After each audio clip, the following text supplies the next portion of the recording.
sound like.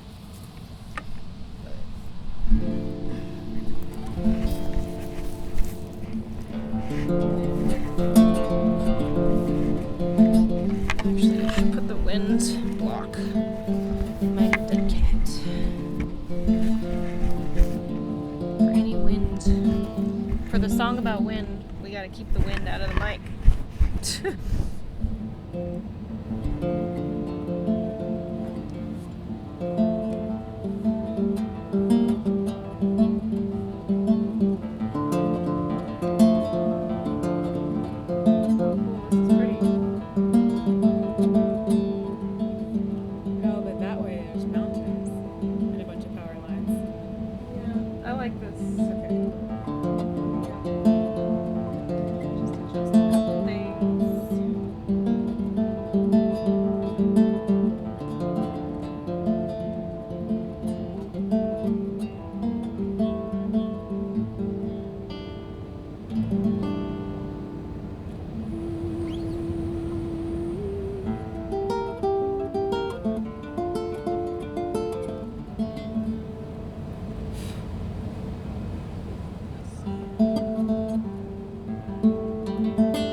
Very melody.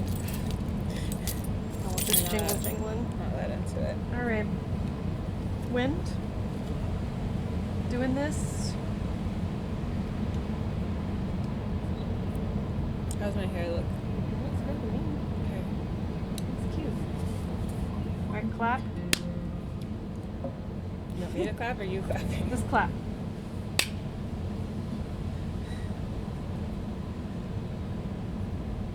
Oh, should I say the name of the song? Yeah, say the name. Howling Wind.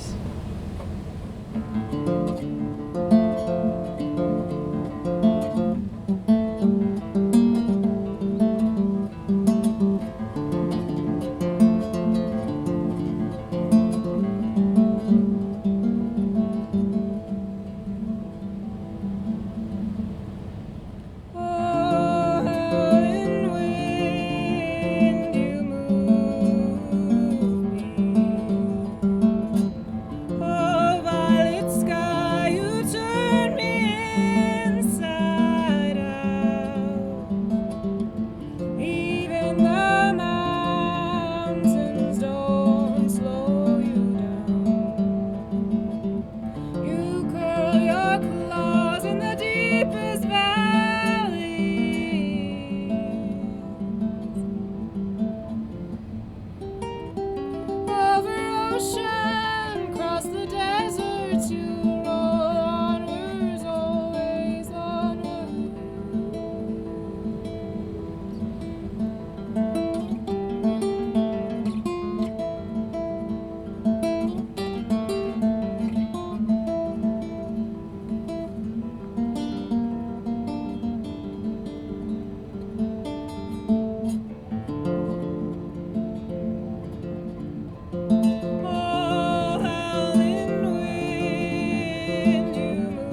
Kelly Moody here. Welcome to the Ground Shots podcast, a podcast that explores our relationship to ecology through conversations and storytelling.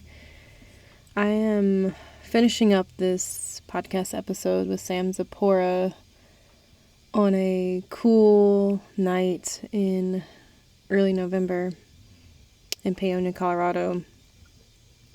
I just moved into a new space, a Mongolian yurt, friend's space who's letting me stay in it, and it's been really wonderful to settle in to having more space and something different besides my little Airstream tube that I've been living in for a bit. And I've been taking the time that I've been settling into this space to really reflect on a lot of things in my life and take the medicine of what this space is, because my friend really has cultivated it to be a healing nook, and I'm really grateful I gave it to myself.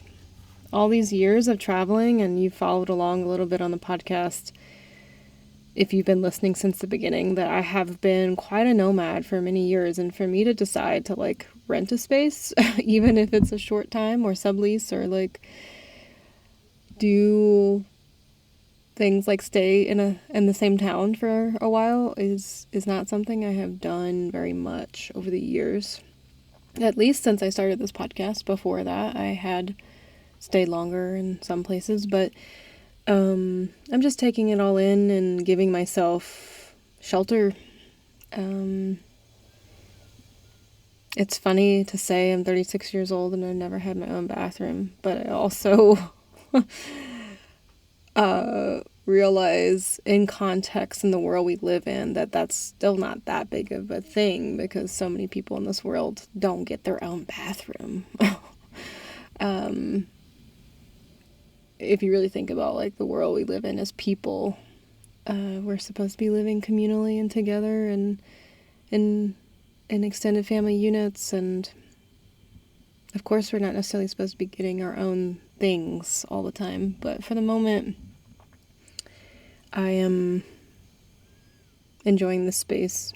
Handmade yurt, every part of it feels beautifully intentional, so taking that medicine, especially in the world we're in right now. I realize for me to do what I need to do with the plants and with the podcast and with the work I care about, for me to give myself a space that feels safe and to surround myself with people that feel safe is really important. Though I know safety is an illusion, really, ultimately. And this weekend's been really dark. This past few weeks has been really dark. The last podcast I'd made some comments on the situation with the Palestine-Israel conflict, and it's just getting worse every day. And so I'm sitting with not being able to pull myself away from the live reality of that situation while I get to enjoy this sense of safety I feel at this moment in this space. And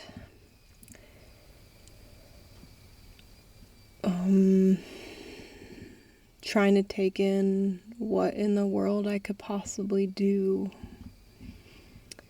And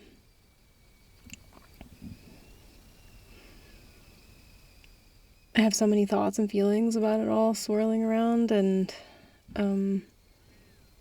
observations, and there's so much I just don't know because of who I am in the world. And at the end of the day, I'm just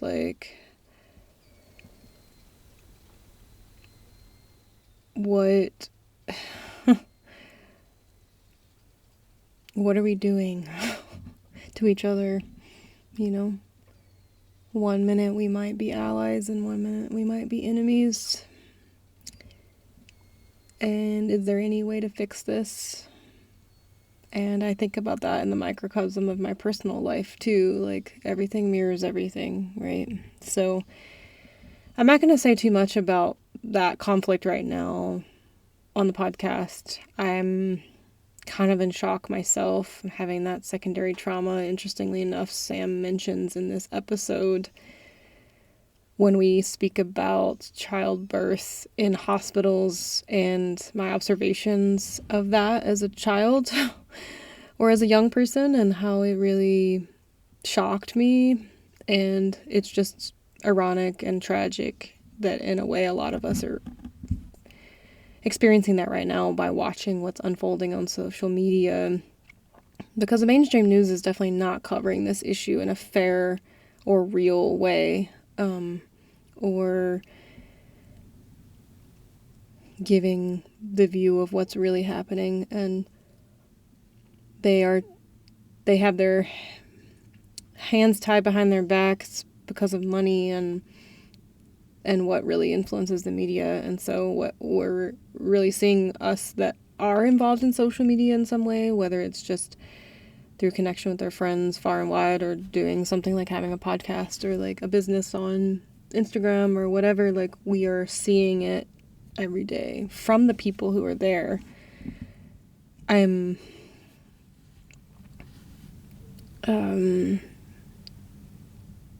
yeah, definitely I'm feeling some of that, the reverberations of being a witness right now in my nervous system. So yeah, I'm grateful for like the moment in time right now where I feel safe, even if it is an illusion.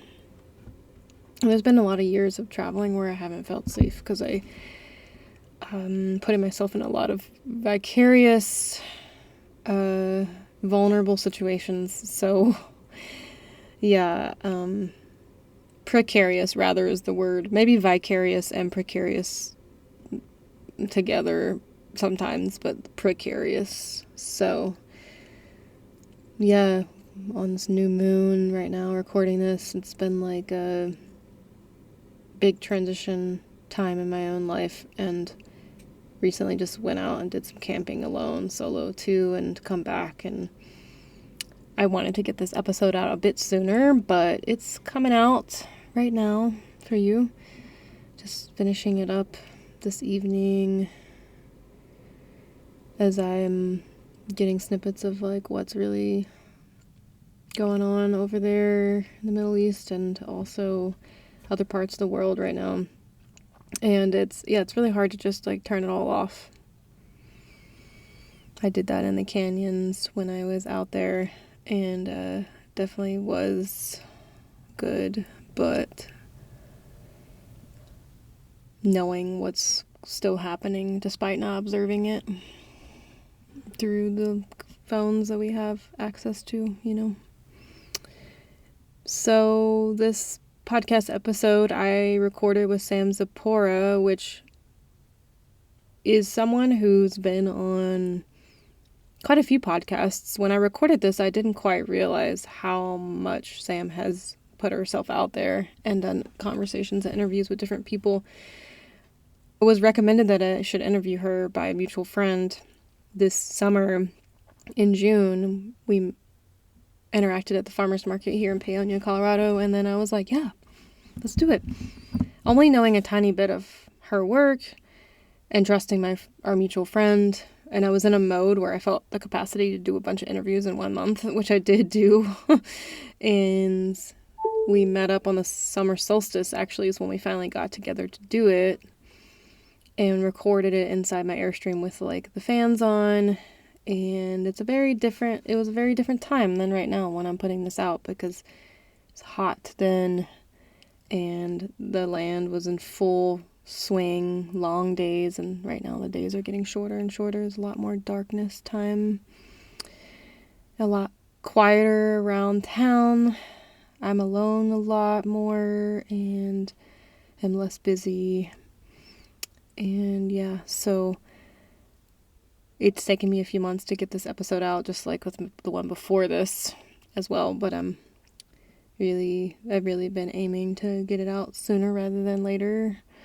So Sam and I have been hanging out in person since this episode, and of course, thinking back, like there's so much more potentially I would love to have shared just from the kinds of conversations we've had since as friends hanging out, but perhaps there could be another interview in the future to add more to all of this. But it was really sweet editing through this episode after just saunaing with Sam like a week or so ago, where we got into some conversations in the sauna about fertility and misconceptions of fertility, just with a group of friends hanging out in there, and remembering that we had talked about some of this on this episode too, because I have been slowly getting myself through listening again and like really hearing the contents of our conversations.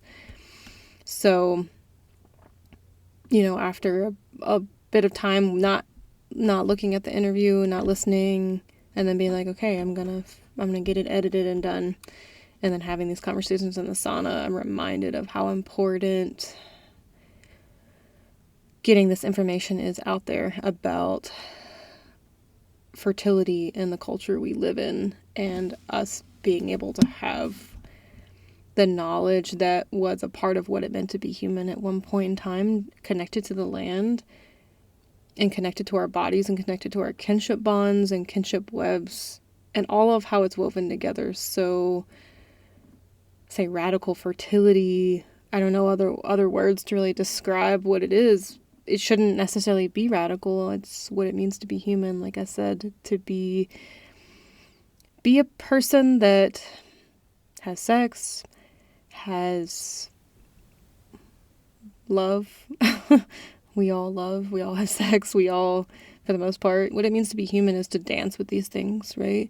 To dance with the possibility and choice of creating more humans, potentially, if that's the situation we're in. Not always, obviously, for those of us that don't want children. And that's what it means to be human, like, and that's always been woven with the land. And we are being told so much that we shouldn't have autonomy over our bodies and our choices within our kinship webs around these things. We shouldn't be told how we should have sex. We're being told that we can't have sex in certain ways. We're told that we can't love in certain ways. We're told that we can't have children or not in certain ways, by a culture that has reasons for telling us that.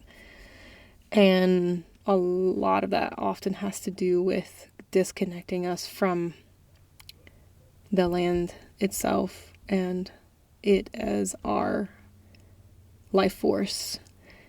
So I haven't really visited a lot of stuff like this on the podcast, at least in this direction.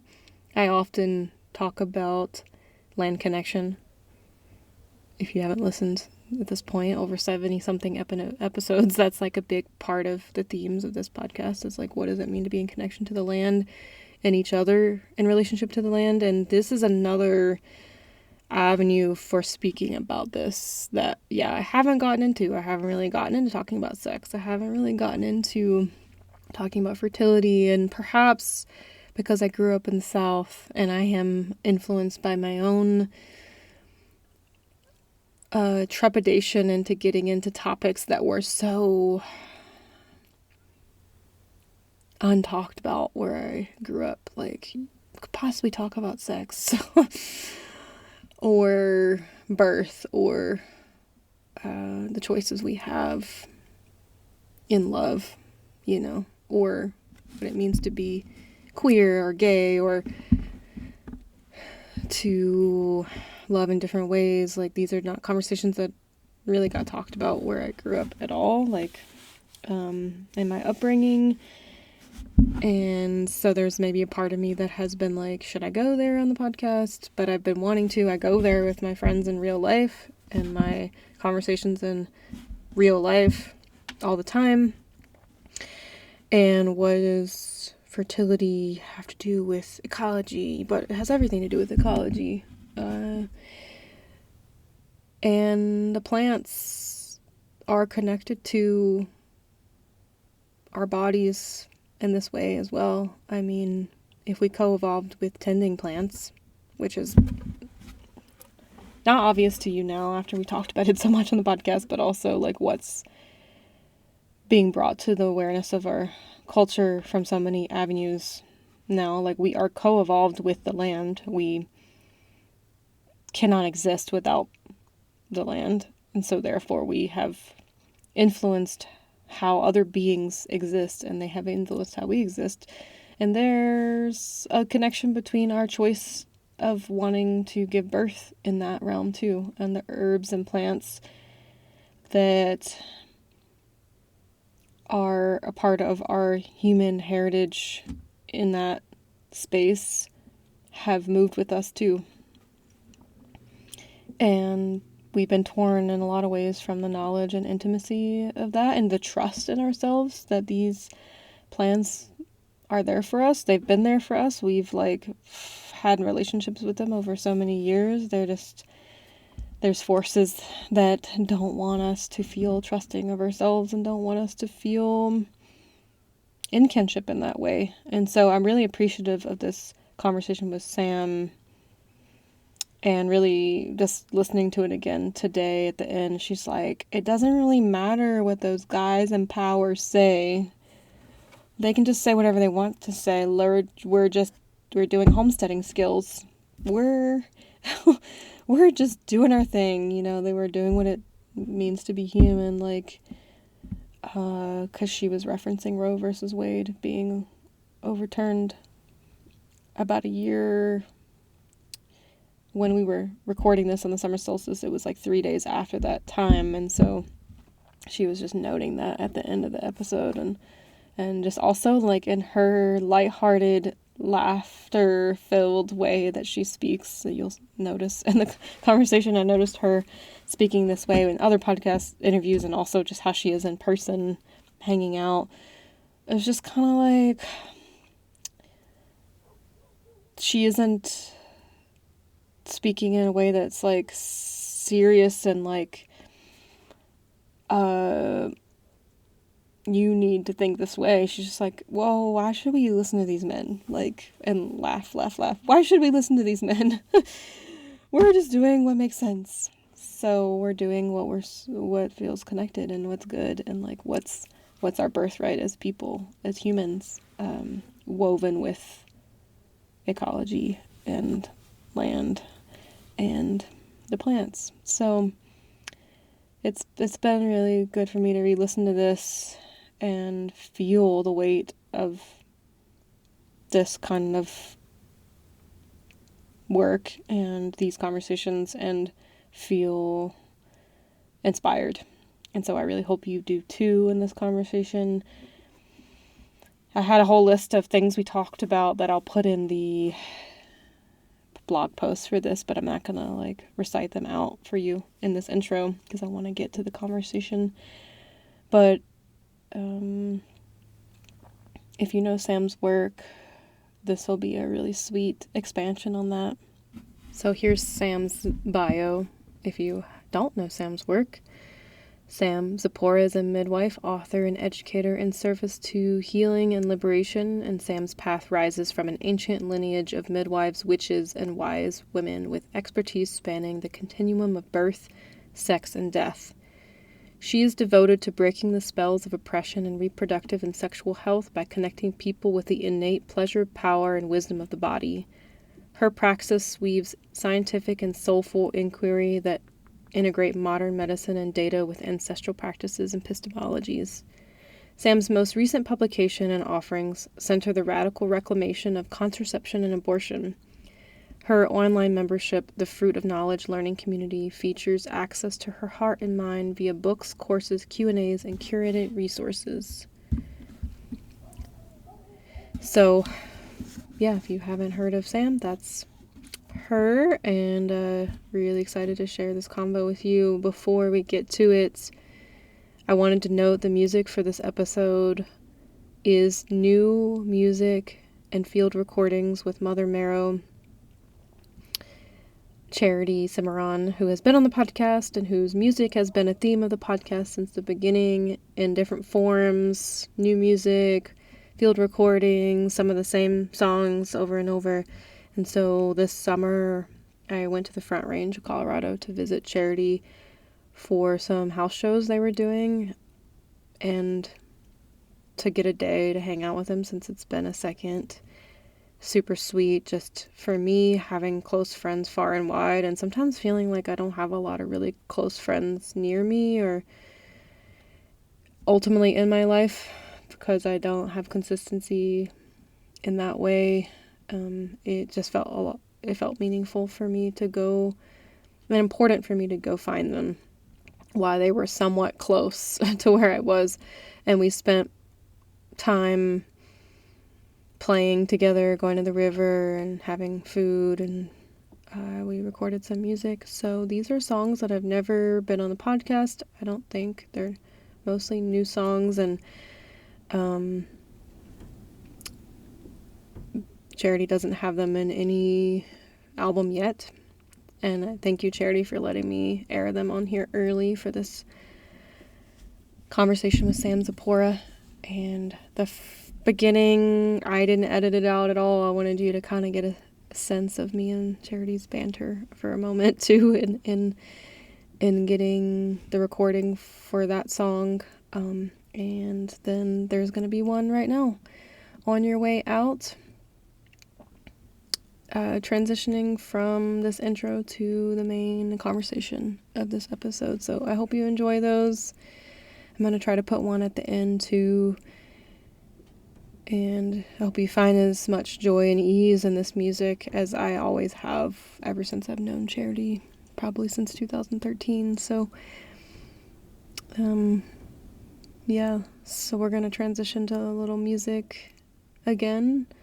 And then right after that, we'll be right into the conversation with Sam. As always, support the podcast on Substack, groundshots.substack.com. That's the best way to keep this podcast going and to help me pay my bills. Really, really would be helpful for me. And you can Venmo or PayPal the podcast as well. The links for that are on my website or in the show notes for every episode. All right, y'all, let's get into this next song by Charity, Mother Maro, and then the conversation with Sam.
Cool. Well, I'm glad we got to get together like last minute throwing this together because it's always fun when that happens, you know. Like, okay, I usually like take time, I like really dive into someone's work and look at every facet of it before I interview someone so I can speak to it in such detail or like be able to ask and prompt the right questions in like conversation that I know all the pieces, but I didn't get to do that with you. Like, I definitely did a little research, but I didn't get to do that with you in the same way that I have other people.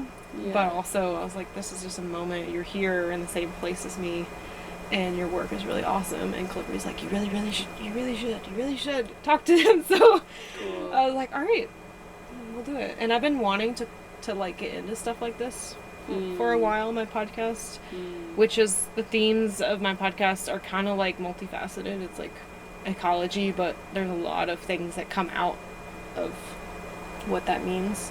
Activism, art, conceptual ideas about landscapes and ourselves and all these things, like, and there's just so many tendrils to that. And something I've been thinking about a lot, especially in the last couple of years, is just like human ecologies and our body ecologies in relationship to this whole idea of like nature's out there and plants are out there, and like we're trying to fix that thing, our relationship with that, of that out there. But I'm like, there's so much I think I denied for so long. Like, there's so much work right here, like in the universe within, in the universe of how we relate to other people, and in our society, and because so much of the ecological stuff we're dealing with is social too. Like, it all comes back down to, well, ultimately we need to make social change. We need to like think differently about these elements of this part of nature, so-called, you know, in order to actually change all these bigger things. And I think when it comes to the realms of like our bodies and culture and our ways of relating, it's definitely something that I've been interested in for a long time, but like really getting into more, thinking about like how we bond and how we make other beings in the world and how we sexually relate. And like, that's not something I've talked about a lot in this podcast, and there's been a couple opportunities and I've been like, I don't know yet, like, so we're gonna just get into it today with that. Maybe we could start by, you could introduce yourself and how you would define your work generally, and this is for an audience that is around the world, but also into plants, but also into philosophy, into social change. Potentially there's a lot of people that listen to this from different walks of life, but maybe you could start there. Thank you. Elevator speeches are always hard, but I think it's important to share that I've been doing the work of studying and questioning and supporting my peers and on this path of self-healing since I was 11. And I'm keenly aware of that right now because I've been in this process of reading all of my journals. I started keeping a journal when I was 6 years old. Whoa. And like Harriet the Spy vibes at that time. It was, and I knew that I was interested in women's health and womb care and sexuality and menstruation from a pretty extraordinarily young age, but I didn't understand until going through the journals just this last year, like reading my 11-year-old inner dialogue around like needing to be well, needing to have a healthy cycle, needing to have a healthy relationship with my body, when I saw everyone around me suffering in that part of their humanity and body. And I just had like this fierce inner knowing that I wasn't going to live that way. That wasn't how I was going to experience my body. And I started studying Rosemary Gladstar, Herbal Healing for Women, and Christiane Northrup, Women's Bodies, Women's Wisdom, at 11. That's cool. And I was like, I'm going to be bleeding soon. And I was like, tracking my breast tenderness and my discharge and like noting the different qualities and sensations. What did your mom think of this? They're like, great, I didn't have to. Okay. My mom was pretty checked out. She was pretty deeply depressed, and she was a school teacher who was just exhausted when she got home from school. But she had the books, right? Like she had the books on the shelf. Yeah, it was interesting. This actually kind of comes from both of my parents, like immense nourishment intellectually without any embodiment on their part. And like my job as a child is like synthesizing and embodying all these ideals that they never got to like make it to body with. Anyway, so I was like drinking Don Quai At 11. I was like, I'm gonna drink this hepatonic tea. I didn't like even... using the word hepatonic in my journal. Where? From Rosemary. Well, where did you grow up? Boise, Idaho. Okay. Yeah. It's like in a city that maybe had access to... Yeah, it was a town. It's more of a city now. It was definitely a pretty small town vibe still when I grew up. But yeah, I started studying and started like working with the plants to heal and regulate my cycle before I even had a cycle. Interesting. Right? I was like preemptively, proactively studying and trying to support my body so it would be well.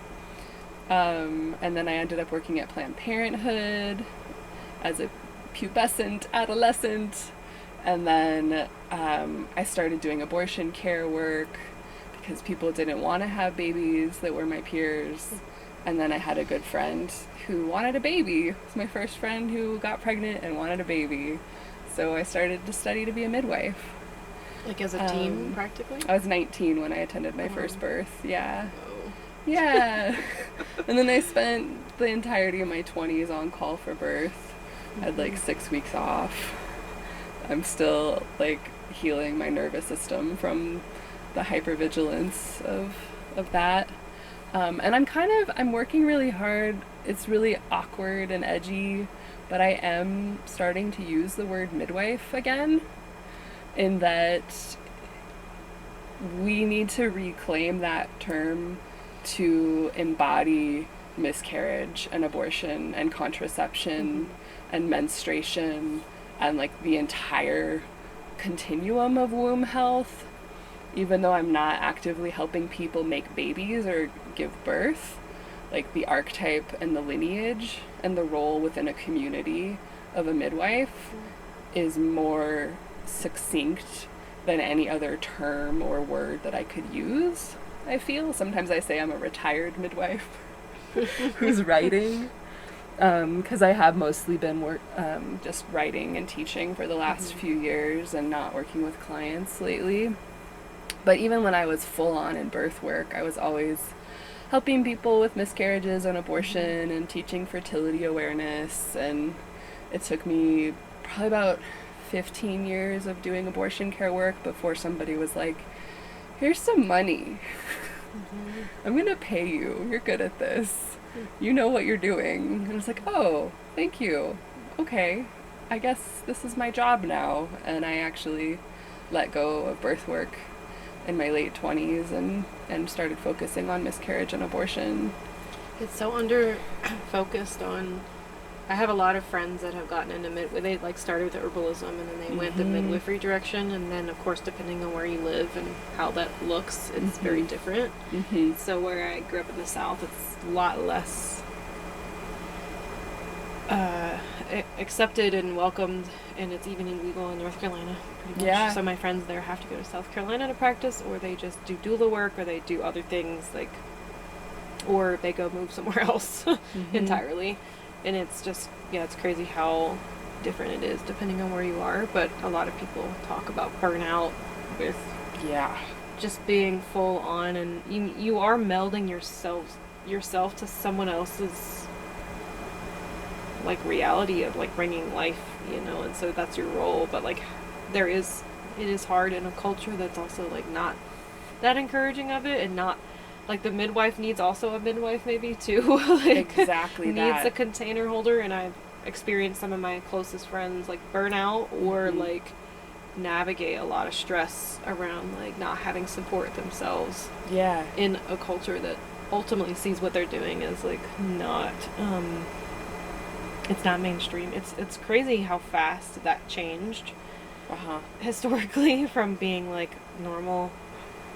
There's always like these people that hold this space, and often it's like not men or whatever, or like it could be, yeah, it looked a lot of different ways, and it's just changed so much. And so it's like crazy to think that we live in a culture that doesn't support that. It doesn't support the midwives, but it doesn't support obviously people having healthy births either. No, not at all. Yeah, and then we don't even, and then we also don't have enough space holding for, right, the death pieces of this, like Yeah. when a pregnancy doesn't go fully and it was intended to go fully, or someone choosing to end being pregnant.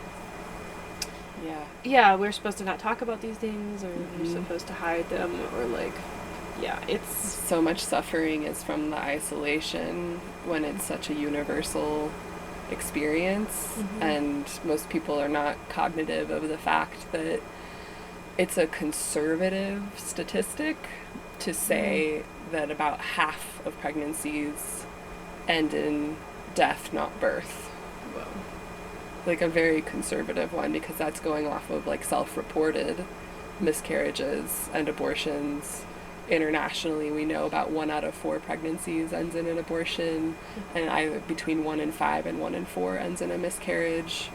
So it's a pretty reasonable thing to say that half of all pregnancies do not end in holding a baby in your arms. And there's this massive gap in holistic care in particular. Like, so many delightful, loving, nurturing birth workers don't have any skills or capacity in that area for various reasons of, fear of death.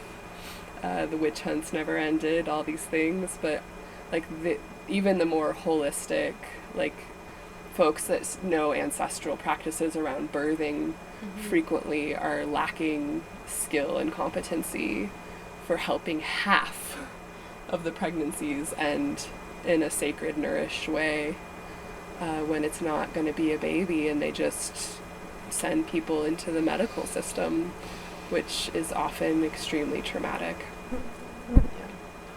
and dehumanizing. Yeah. I interviewed someone a couple years ago, this woman, Kama, whose farm I used to live on, and she's a doula.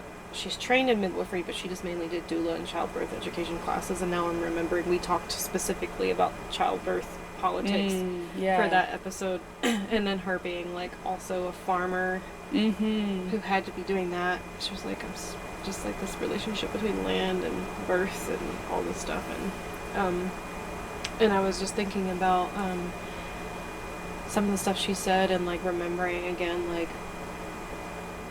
we're in Colorado right now, which is obviously more progressive overall than like Sanctuary the South. state. But just remembering, oh right, like I knew someone there who got in trouble for even just practicing, like they got put in jail for practicing as a midwife 2 years ago. And what she's had to go through navigating being in hospitals and being taken seriously and like advocating for people's bodies, and like I feel like it isn't even interesting that births even happen in hospitals in some ways to me. Like, why is this a space where people who are sick go, or people who are injured go, but then we put this process in a hospital, and that's not always where people do it. There's birth centers now, which I never knew existed growing up. Like, I never even knew midwives existed growing up where I grew up in the rural South. But like, oh wow, yeah, like there's still nobody really doing that where I grew up. There's no alternative to going to a hospital to have your baby. That's it. And I think there is a place for mainstream medical. Like, it is an interesting technology we have for people in the world, right? But so much of it is reductionist and like makes people as just mechanized objects, and then you include this magical process of giving life or or it might be death, into the world, and putting it in that space. I think so many people are traumatized by being in medical spaces and the ways that inherently you have to look at people in those spaces is like not living beings that can be affected over like long periods of time by things that happen there, and like that are like breathing organisms, that like can experience trauma. It's as if everything's supposed to work like in a mechanized way, right? And that's just not how it is. Yeah, my midwifery training, we called hospital birth the technocratic model. We talked about technocratic, holistic, and humanistic care as these different tiers and ways of being with people. And I was trained by a woman named Elizabeth Davis, who's pretty badass. There's always like the pros and the cons of legalization of anything, of course. But she was at the forefront of getting federal legalization of home birth in the 80s and competency-based certifications outside of institutions, so you could apprentice and then test and get your certification. But yeah, I grew up in Idaho, and home birth was also illegal there up until the 2000s. Wow. And for folks listening, or just really getting clear about the parallels between the industrialization of agriculture and the medicalization of fertility care and fertility management as a whole, including birth, and understanding that, right, it's not just a metaphor that our bodies are the earth, and that there are like specific dudes with bank accounts and addresses and like paper trails that we can look back on from really just the last like 150 years that helps create these massive shifts to dependency upon external authority and these mechanized, highly regulated and monopolized institutions and industries that are then giving people the illusion that they need to ask permission or need to be consumers to be humans, right? To like have access to food and water, to be able to birth or not birth or raise their babies. And that there's, many layers of the rise of Christianity and patriarchy and the witch hunts and all these things, but like a lot of the specific ideologies and institutions are really not that old and can be readily studied. It's not like it's just like, what happened? It was like specific people with money and power were like, how do we get more money and power? Yeah. This is something I get into in my podcast in different ways. I mean, talking to our mutual friend Calibri about the history of agriculture and domination over landscapes and how that's connected to social structures that we live within that we normalize today, Yeah. And thinking about what we define as wild versus domesticated and how that's a really interesting convoluted thing in the Western lens of looking through that. And then just how much constructs like capitalism, right, influence everything around us. And we can't just say it's one thing or the other, like, oh, it's patriarchy or it's capitalism. It's so much bigger and more than that too. Absolutely. Capitalism is basically like commodifying or materializing everything as a resource in our worlds. And I'm like 36, so like I'm at an age where I'm like, okay, like children, if I ever wanted to do that, it's like now or never. And it's weird because for so long I've been like, I don't know, I don't think I want to. And mainly my hesitation was like the culture we live in and my fear of being traumatized by medicalized childbirth. Yeah. And I had medical trauma from when I was a kid. That was like something that could have been very avoided, and I'm like, how does someone actually give birth in this culture in a non-traumatic way and then actually have a really good experience of raising a child after that? and with capitalism is like the force all around us. Like, how do you, because you're still supposed to be a body making capital despite having a child that you're feeding. So no wonder. Well, the child is capital. The child is capital. Especially in the States. Yeah, you create like, more labor. Our birth certificates, and this is new to me, and I need to like double check and resource, so that's my caveat. Yeah. In terms of research, but from what I understand, part of the New Deal from the Great Depression, like bailout, where we owed Europe a bunch of money, was that our birth certificates became collateral for our debts owed to Europe. And I want to both like honor your deep questioning, and I'm also 36. Yeah. And I don't feel safe to reproduce in this environment. It's weird to feel the biological urge and also feel the absolute fucking terror of being in this culture, of like how it would be.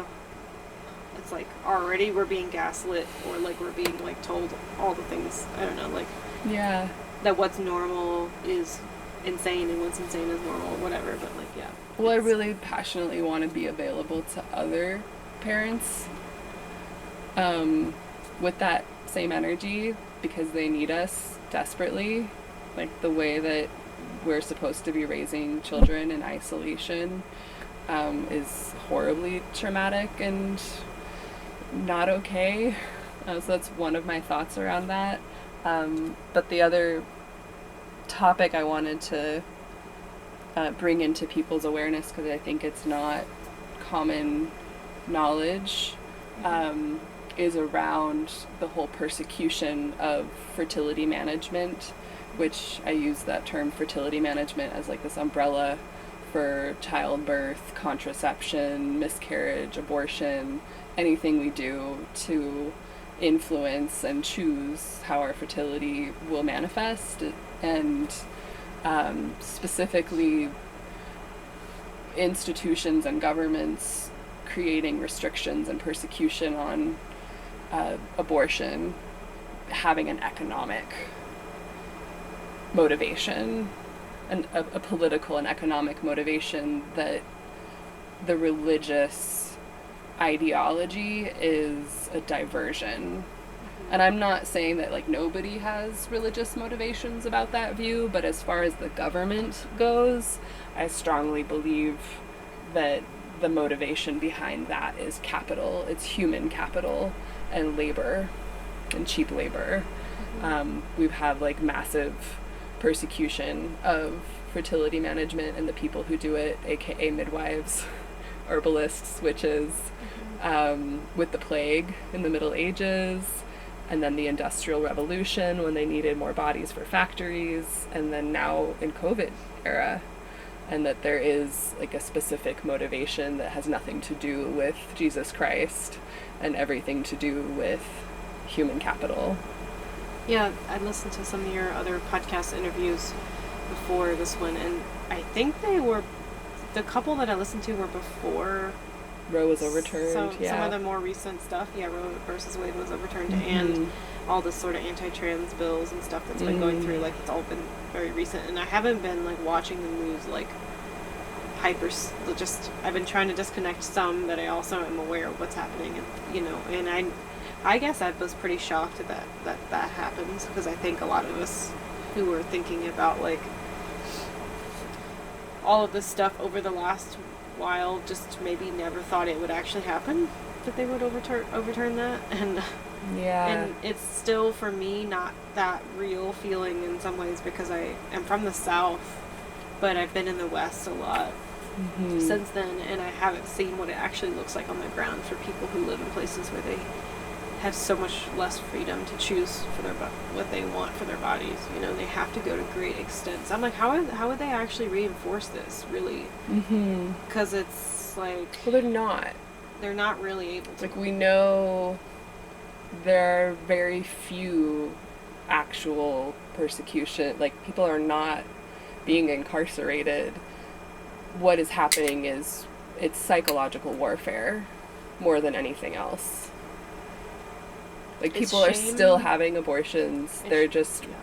really stressed out about it and really freaked out when it was already a taboo and a Yeah. stigma and a scary thing for a lot of people. It's just terrorizing folks. And yes, there are people that are not getting access, but, you know, everybody can access the pills online for free. Yeah, it's more like a way to create stress than it actually is to functionally do, and that stress will then ultimately somehow deter people or change how they think about it, but it's not really what's going to happen, you know. We just have more and more really stressed out people. Yeah.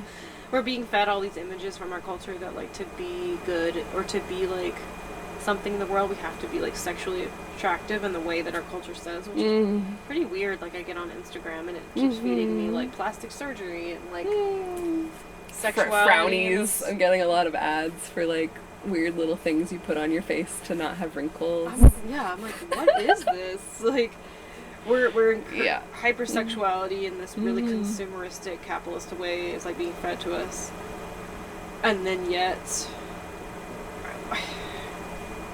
but then if we just have sex and end up pregnant and then don't want it, then that's somehow bad. Like, the sex is supposed to be just for creating more humans to work in the workforce or whatever. It's like, so I'm supposed to be hypersexual in this really particular kind of way, but yet I'm not actually supposed to be. It's You're supposed to just- enjoy sex. You're supposed Yeah. to be available for sex. Yeah, you're supposed to be available for, let's just say, men or cis men or people socialized as men or whatever, like, Yeah. to consume your body, and then you're supposed to be just like creating that opportunity for consumption, but not actually really be a part of the like pleasure and enjoyment of what that means to exchange in reciprocity with someone. And so all of these things that it's like creating stress around like being ending pregnancies or is connected to like these deeper things that no one wants to talk about, you know? Yeah, I think fear of pregnancy really messes up a lot of orgasms. Yeah. I want to You say got some that. anxiety and you can't like be in the Totally moment, you surrender. know? I remember one of my birth clients telling me, Sam, I'm having the best sex of my life because I'm no longer afraid of being pregnant. Because she was already pregnant. Yeah. There's also more circulation and blood flow to our genitals when we're pregnant, which increases sensation and all that. But yeah, something I'm working on and like embodying in my current partnership and hoping to create learning opportunities for others around. We're calling it the sermon for the spermin.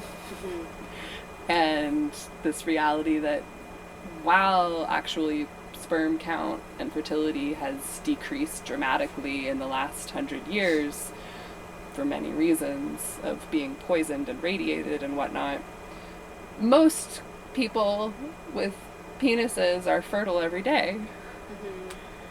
And most people with ovaries are fertile between 4 and 6 days out of an entire month. And so what we've been practicing, I've been practicing the symptothermal method of fertility awareness since I was 19, which is checking my cervix and my fluids and taking my temperature to predict my fertile window and my, like, identify ovulation. But he's been taking my temperature when we sleep together, which is usually, we're apart right now, but like, he takes my temperature, he charts it on a line graph, and we need to have 3 high temp days to confirm my ovulation, because after ovulation happens, we release progesterone, it creates heat in the body, the progestation hormone, it's like preheating the oven, to put a bun in the oven. And then, like, he never has to ask me if I'm fertile or not, or where he should ejaculate, because we have an agreement that we're avoiding pregnancy, and therefore there should be no sperm in or on my vagina until I have confirmed ovulation. And then after ovulation has happened, we usually have 10 to 12 days where we don't need to worry about that. But he's using his intellect to keep track of this very linear, tangible data point to be fully responsible, right? I've had some, like, sexual partners that were more in tune in that way, and then others not so much. And sometimes I just used a condom all the time, and it was just like, okay, it feels too much of a risk to do that, we'll just do that. But it did create a sense of disconnect ultimately, right? Mm-hmm. In a really, even in a really, like, emotionally connected, spiritually connected partnership. And it's interesting when I think back now, like, it is curious why we didn't take more effort to just, like, tune into this piece, you know, because it wouldn't have been that hard. Yeah. To create more connection through paying attention to these little things, you know. Yeah.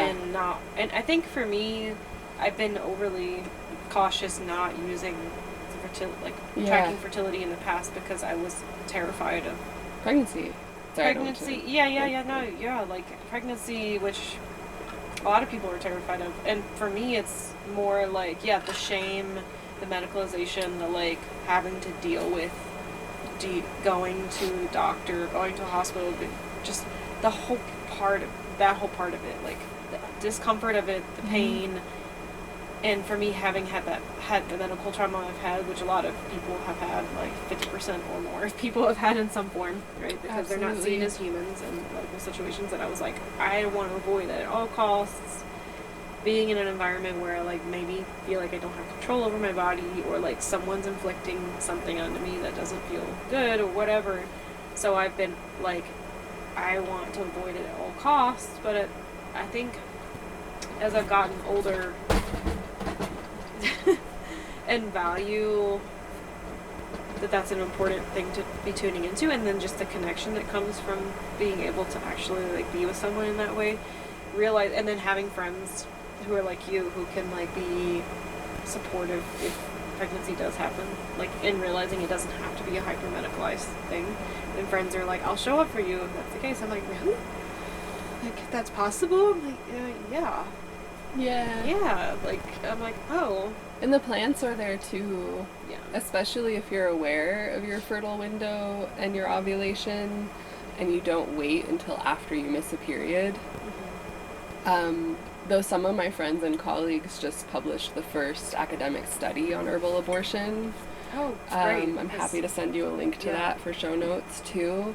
And they were 100% successful working with clinical herbalists prior to 4 weeks. Wow. So it's really a lot about timing is a huge factor of it, but I'm like, my general, like, philosophy for my own body and what I hope to share with people, I think people should always have access to abortion. It should be free, it should be loving, but ideally, if we don't want to have a pregnancy, we can take action to make sure that we menstruate rather than gestate before we even miss a period, if we know that we've had accidental sperm exposure. During, like, a window of... Yeah. Or if you just don't know. And that amenagogues are extremely effective and helpful. I've actually never seen them fail to induce menstruation when you work with them prior to missing a period. And part of that is that the process of implantation usually takes 11 days. Like, that's the clinical data I have. One of my dear friends who is a medical doctor, do all my citations and statistics in my courses and books. And it takes on average 11 days from the moment of conception, when the sperm meets the egg and, like, the magical flash of light happens, because there's a flash of light. When conception happens from something, I think, around copper and zinc, I forget the technical thing about it. But yeah, you got a while between the point where that happens in the egg tube and when that entity actually fully embeds itself into the uterine lining. It takes time, and if you're cognizant and aware of that having potentially happened, instead of waiting to see if you miss a period or even peeing on a stick, you can work with plants to make sure that that uterine lining is being agitated and encouraged to slough off and move. It's so crazy that, like, this is the kind of thing that I feel like I'm supposed to be afraid of talking about publicly. Yes!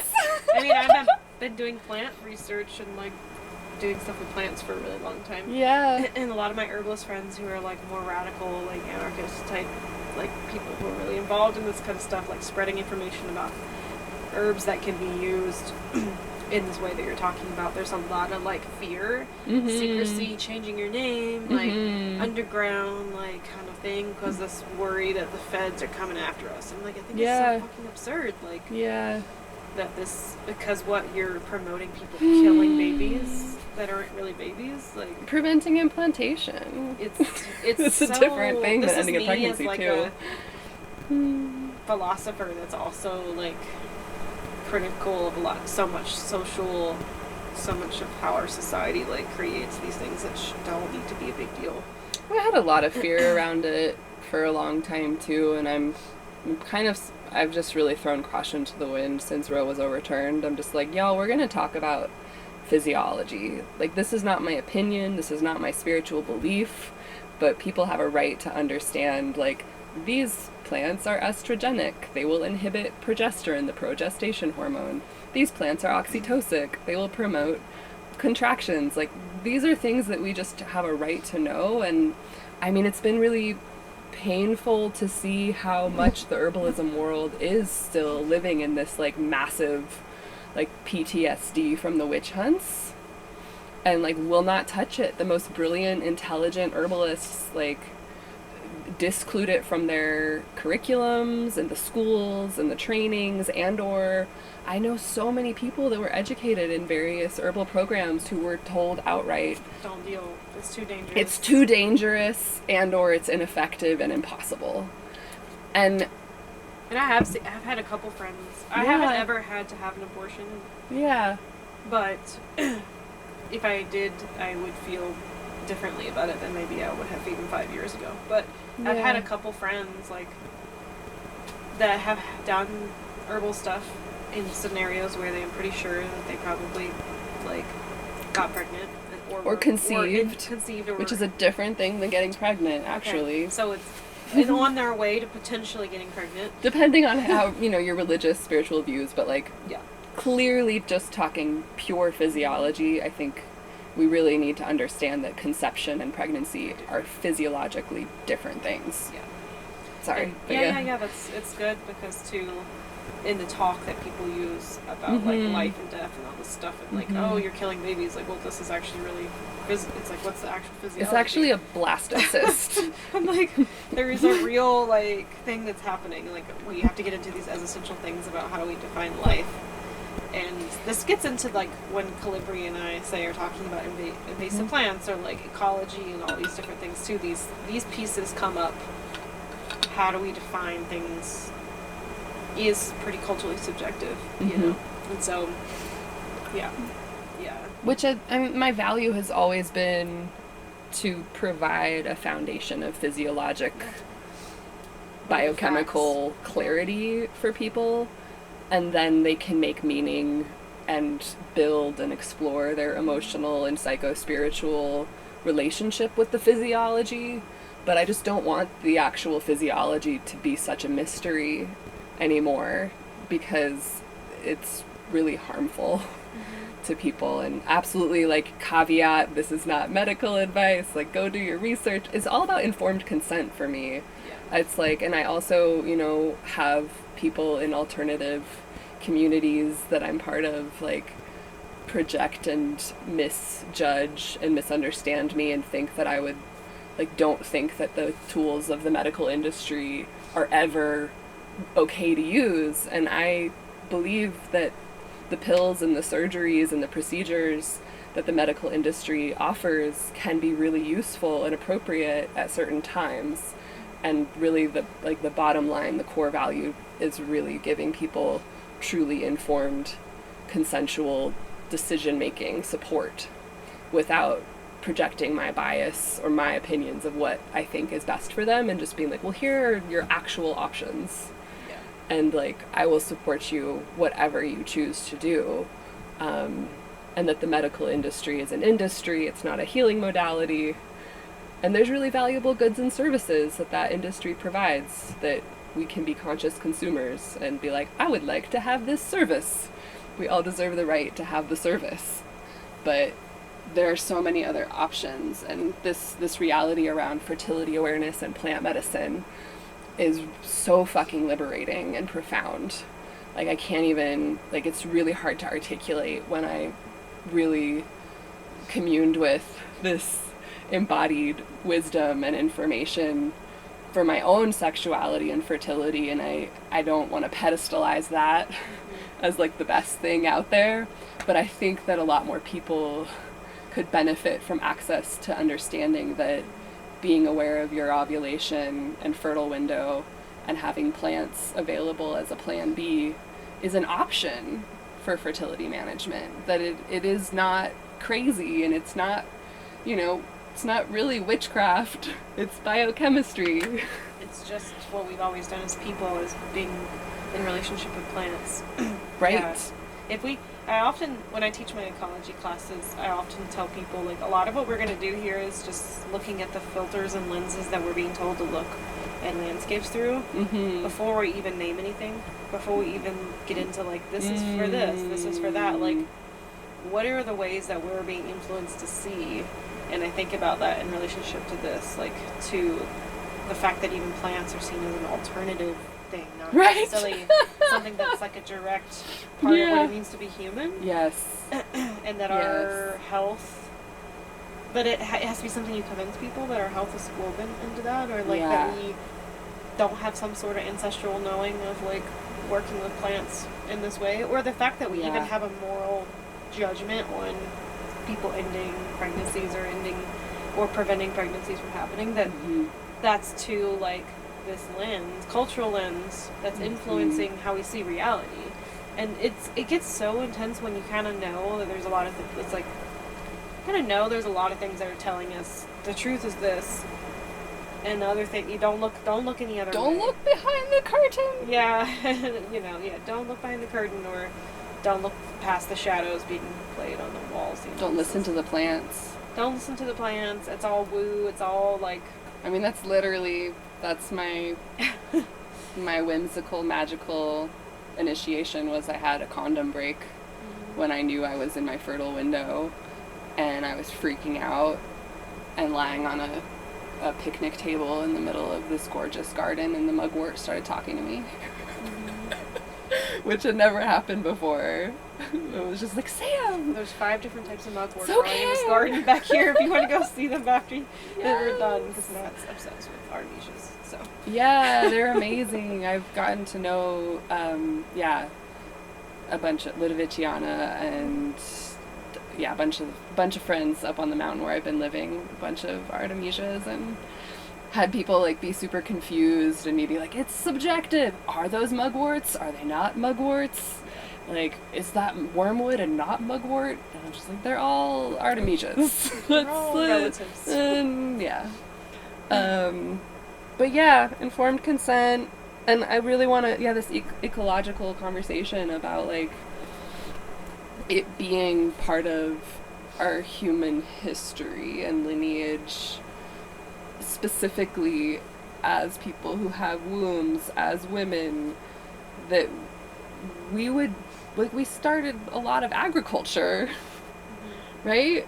And like the conversation, like, we started calendars too. We started calendars with our menstrual cycles and knowing when to plant, and the process of offering our blood to the earth and the connection with the moon and the plants and the blood, and the consciousness that we don't have written down because all of these things were oral traditions and like ritual and social and spiritual traditions, not medical or academic lenses, but that we've been managing our fertility with consciousness around our ecology, with consciousness around like what's harvest season, what's the season that we need to pack all of our shit up and go on a walk, and like, do I want to be carrying a tiny infant there, or 9 months pregnant, maybe not, And that the fabric of the body that births as it merges into the world outside, full of life, isn't inseparable. You know? That's a gorgeous statement. Yeah, I just want to... Like terrain and terrain, you know? Yeah.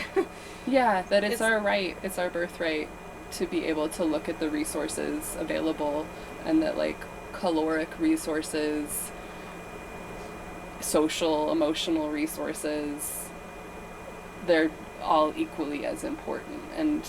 And also, again, to bring in other species and the reality that other species will self-regulate their reproduction given the resources available in the environment and the context. They will limit their reproduction, or they will begin a phase of reproduction and stop at midpoint.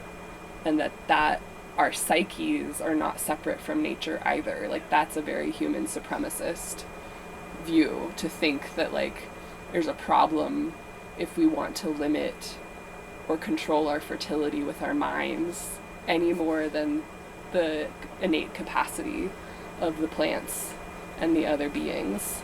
I think this over-reliance on mainstream allopathic medical technology and I mean, you know this, but we're speaking this in a way that communicate to the audience, but like is parallel obviously to our distrust that, like, the so-called natural world, which really is our world, and there's no right. Human nature split obviously is part of the problem, but like the way we treat the land and don't trust that it has what we need because we've been told that we shouldn't. So we're not supposed to trust our bodies or our abilities for the ability for our peers to support us. So we need to support this medical system. And it's not like, again, like, it's so interesting thinking about what, I mean, I'm someone who's studied, like, the history of technology. Like, what does it mean to have technologies that are connective? Because, like, a pen is technology, or a hand drill fire kit is technology, but then there's a point where, like, the hand drill is still using these plants that you're in connection with, right? Like, the willow basket is technology, but I'm, like, smelling it, and it's still in connection. I have to be in connection when I harvest it, you know. And at what point then does it start to become something that pulls us away from our own? There's a point where it shifts, and then as that translates into these bigger cultural paradigms, like the cell phone, or a hospital space with all these, you know, beeps and, like, wires and tubes and things, and, like, this is supposed to be better for us somehow. But what is it really doing to our sense of knowing and trust that the land has what we need, and that our bodies know how to read that and understand that, and that the other humanoid beings, the other people around us, can help us and give us what we need to. And I think, I mean, we're being fed things like nuclear family unit, monogamy, like single household, culture, capitalism, like bodies got to be used for money all the time, like these kinds of paradigms too. And it's what would the world look like moving forward? I mean, we can't go back, but like we have to shift, like, and remember that we can trust that, because I worry about, like, if we continue in this direction, like, what will happen to it even 100 years from now? What will the cultural paradigms be around sex and pregnancy and fertility then? Like, you know, one of my favorite birth educators, Michel Audant, he's in his 80s, he's a French obstetrician, hugely responsible for water births being integrated into hospitals. Such a cool dude. And he has done studies and made really horrifying statements about our bodies actually forgetting how to give birth over the last 100 years, in that, like, this particular thing called the fetal ejection response, which is like in the final stage when the coccyx just like wildly opens up, is not happening as often as it used to. And part of that is like everybody sitting all the time and not squatting anymore. Like the actual pelvic anatomy is changing, but then also the reality of our belief systems and the psychology influencing our physiology, and that so many women don't believe that they are capable of giving birth without medical intervention, when the World Health Organization suggests about 5% of all births really need any sort of intervention or medical support, and that say that again. 5%. Only 5% actually need globally. Globally, including the most diseased and impoverished populations. Yeah. And that in the United States, I believe that currently the statistic is about 3% of birthing people are giving birth without medical intervention. Yeah. Wow. Because of this pervasive belief. And yeah, it's a big deal. It's a big deal. And again, like, not to demonize, but to have people be able to know their options. Like I've mentioned a little bit, I'm just bringing some of my story in this because as I was like looking at your work, I was like, wow, like there's so much that I've had to unpack. Yeah. About my relationship with birth and sex and fertility and sexuality and pregnancy and all these things, gender, all of it, like, and I know that I can like look at it like, okay, where I grew up, this is what I was fed. Yeah. I mean, where I grew up, I got shown images of birth. Like, I remember there was these TV shows that would document people giving birth, and it was really intense and dramatic, and it was always in a hospital. She's always screaming, yelling at her husband for doing it to her. And I was like, I never want to do that. That looks horrible. Yeah. So seeing that, seeing how miserable people seemed around me, like the ways that they were doing. I mean, this gets into more stuff around like monogamy and family. The way we see that as like in a certain way in this culture too, and like that you need to have a big old house, and these two people are somehow supposed to be able to maintain this, and you know, all of that too. And I was just like, wow, these people are miserable. And the ritual of marriage, and you know, growing up Southern Baptist, all of it. And then with birth, it was always like, go to the hospital, and it's all the smells of peroxide, and like you gotta lay on your back, not seeing that there was other ways. You know, not until I was like in my mid-20s really realizing there were these other ways. And feeling trauma, not even having experienced, just watching other people experience this. And having like almost... Secondary vicarious trauma. Huh. There's a name for It's a real thing. There's a name for it.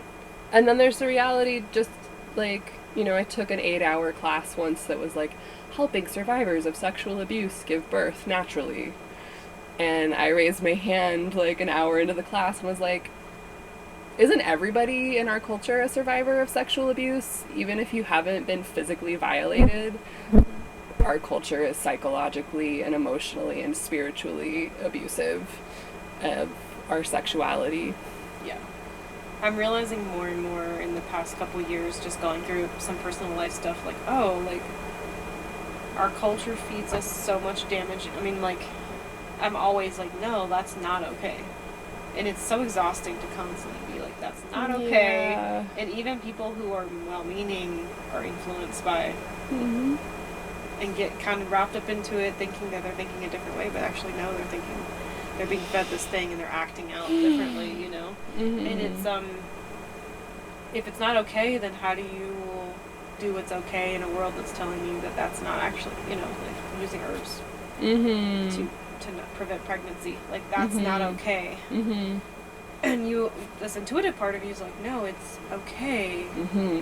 My body just knows it's okay, but then all this other force is telling you it's not. It's so it's intense and stressful, you know? Yeah. In our relationship with sex and sexuality, and like having shame around sexuality, when you look at it and you really step away from it, you're like, it's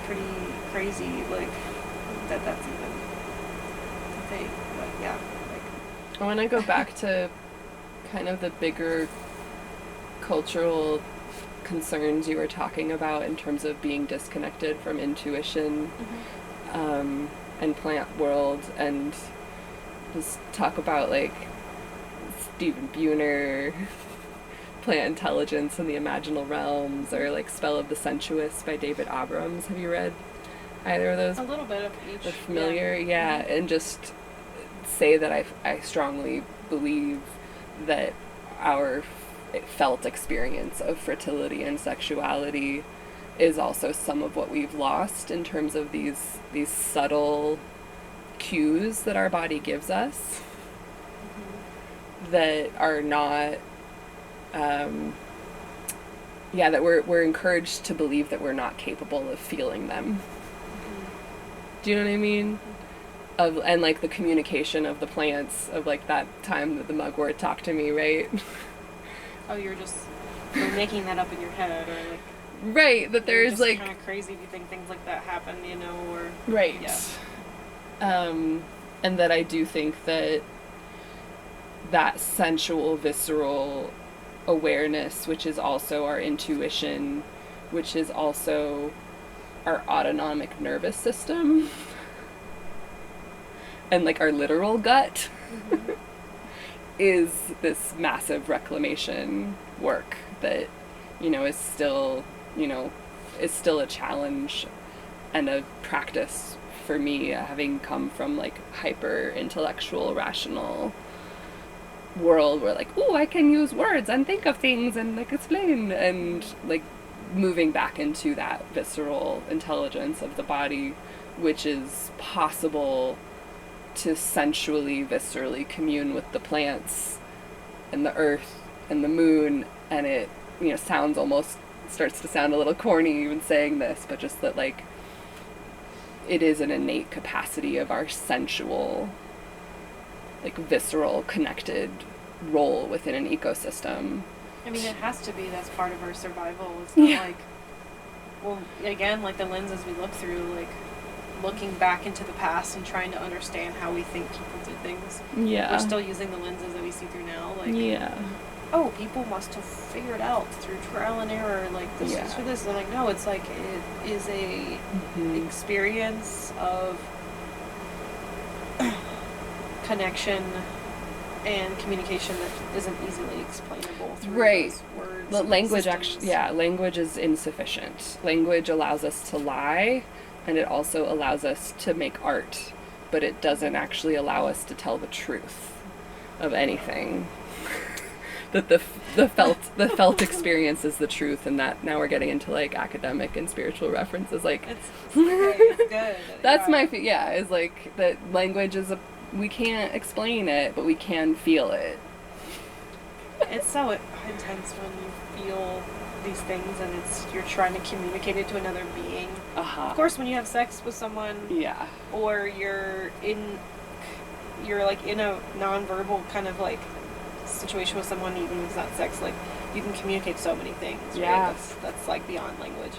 But then you're in a world of like dealing with things that come up, or dealing with like the culture we live in, and you have to use a lot of language. It gets so difficult to be like, this is my experience, and then someone else is like, well, that's not a valid experience, or like that's not okay, or like your experience should be different, or like your experiences, like people feeling like your experience makes me angry. Yeah, or like, well, that's not really. It's not really up for debate or about you. And it's that then the whole process of trying to be like, this is my experience, even just saying, expressing love, like I love you, it's still not actually doing justice to the feeling. You know, that the actual intuitive experience, and the way that we could be. I thought about this a lot, and this is like a tangent, but it's also connected to all this. Is like the feeling of connection with plants, and understanding what they're trying to say, like in that kind of like euphoric, like something's happening in my body, opening heart, whatever it is. Words don't describe it, right? And how that can be the same literal felt experience that you can have with a human. And yet, the culture tells us that those are different things, and that we somehow need to like categorize them differently. Hierarchy. You know? Yeah, or that somehow we can put in a box what that is called. You know, or dismiss both of those. Like, oh, your experience of love is just this compartmentalized thing. Your experience of connection with a plant and what it's communicating to you is just this thing that's happening in your brain. Oh, you don't really know what you're doing. You're projecting it. I love breaking down remembering into the two, like the remembering of, and the membering of as like referring to your body, like reconnecting your limbs so that you're mobile and embodied. Yeah. Remember. The terrain of the body is not separate from the terrain of the environment around us. Oh my just God. Remembering. Yeah. Before we started recording, I was telling you about a diagnosis I recently got called mast cell activation syndrome, which is like a histamine moderator problem. And I actually saw a Western medical allergist who's been an allergist for 40 years. And he told me that it didn't matter what I ate. Because my stomach acid would neutralize all the histamines that I ate, as if my body wasn't just like fully made of what I ate, and as if like inflammatory foods don't antagonize he's an allergist histamine reactions. That doesn't believe that food allergies exist. For my condition, but still, it's like it definitely does matter what I eat. Like the reactions that I have and the inflammation my body carries is hugely dependent upon my diet. But it was like this moment of like, your environment and your relationship with it doesn't matter because you are like a closed circuit. He's like, the problem is coming from inside your body, not out. Like, but my body is made of, take a shot. Yeah, that was a little tangential, but yeah, it's pretty stunning how compartmentalized and disconnected. I mean, like, I don't know how we are in time, like, so many tangents to go with it, but just, like, folks that have hormonal problems, cycle problems, fertility problems, and go to your mainstream Western medical provider, and they'll take a blood test on a day, and maybe they'll take it, like, at a certain time of the cycle to check in with what the hormone ratios are, but our hormones move cyclically in dynamic balance, and having a screenshot of a single day is not sufficient for a diagnosis. And then they'll like diagnose them and then put them on a medication, usually a hormonal contraception, to then trap and mask whatever the symptoms are. But they'll just like spend 10 years on this medication based on a blood test they had on a single day, when like ideally you would have like 3 months of regular testing at intervals so that you could see the dynamic balance across a cycle and see the relationship of like how the hormones are moving in the ecosystem, because you want them to be in a dynamic relationship with one another, and it matters at different points in the cycle what they look like. And this is just like common practice that just blows my mind, of like, I don't have any formal medical academic education, but I've just been studying this forever, and it's just insane to think that you could like see what someone's problem is from seeing them on a single day rather than over a period of time through various cycles. I had some health issues when I was in high school, and stomach aches a lot, and to me it's obvious now, like, oh, food allergies, eating really crappy like food in public school. Oh yeah, eating cafeteria food. That's like all the option I had, you know. Yeah. And then the stress of my home environment and all the chemicals and the ag culture I grew up in. Yeah. All of these things together created the issue, but instead of, they just did some tests, right, and then they gave me a pill, and then no one ever said, oh, change these things, or even the water I drink was like super chlorinated. And then when I left that environment, I never had that issue again, like that kind of like regular stomach ache, gallbladder, or whatever what they said I had this thing, you know. And I'm like, oh well, change my environment, change my diet, changed the stress around me, you know, all of a sudden it's different, but no one ever explained that, you know.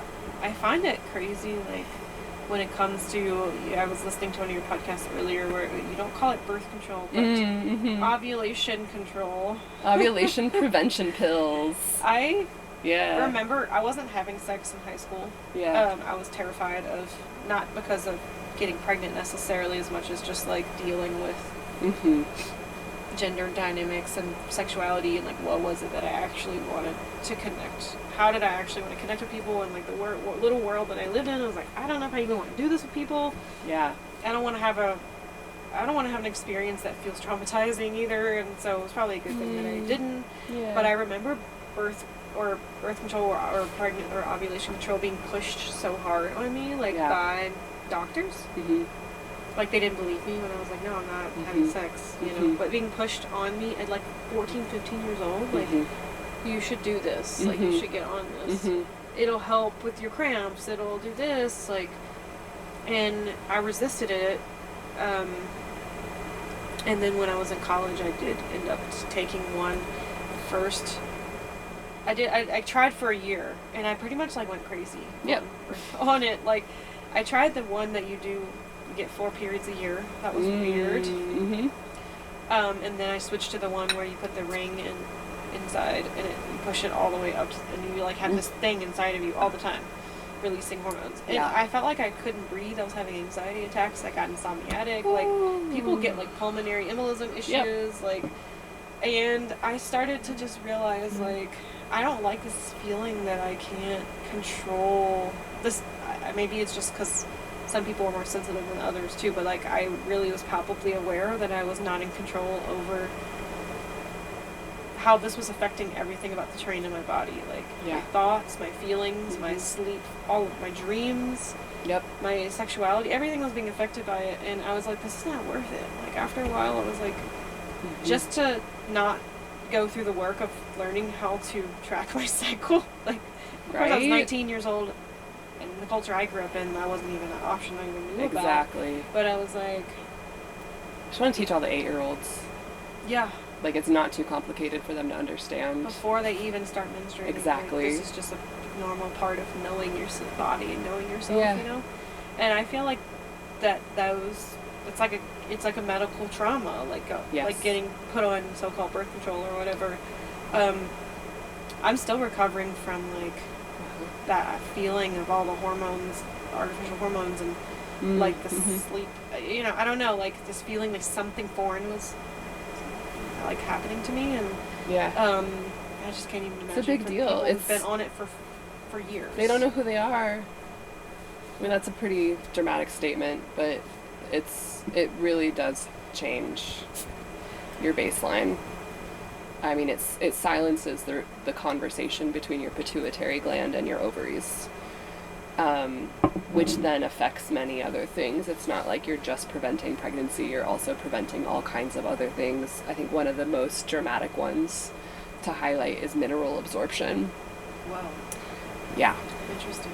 Yeah, and that's one that you could like Google on PubMed that like mainstream medical people ought to know about, because there's tons of data around it. That the artificial hormones are affecting. I mean, I know that when you go through menopause, it affects all that stuff changes. Yeah. I don't really know if it's like necessarily absorption as much as retention of calcium or whatever, but like absorption. Yes, and we build about 70. We build about 70% of our bone mass between the ages of 12 and 20. And if we're not ovulating during that time, we can't metabolize calcium and build bone mass in the same way as when we are ovulating. Sets you up for the rest of your life.